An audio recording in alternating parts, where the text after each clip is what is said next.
STRAILS Landing. And I'm going to tell you, I was blown away by STRAILS Landing. I don't know, Oliver Stone, I don't know what was going through his mind when he made STRAILS Landing, but it's one of the greatest theatrical masterpieces I've ever seen. I've never seen a movie that was so captivating.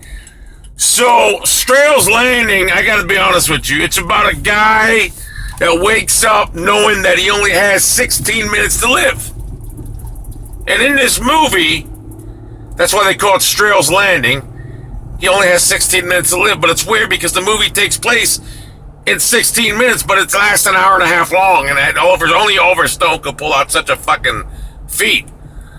STRAILS Landing with Brad Pitt, actually Brad Pitt's Nick Arkansas, who's the guy, and Brad Pitt and Jennifer Lopez. I mean, it's one of the greatest movies I've ever seen, STRAILS Landing. And I just could not believe that a 16-minute life, and the movie lasted an hour and 40 minutes. I don't know how they pulled that off, but it actually felt like 16 minutes. That's the great thing about STRAILS Landing. I gotta give STRAILS Landing, honestly, it's a masterpiece, a theatrical masterpiece, and it's unbelievable what fucking Oliver Stone and I can't believe STRAILS Landing is one of the movies that come around every decade or every millennium. I mean, Francis Ford Coppola really did a masterpiece with STRAILS Landing. He's got to be the best movie he's ever made. I got to be honest with you. As far as Michael Mann movies go, STRAILS Landing has got to be the best, no doubt. I don't see.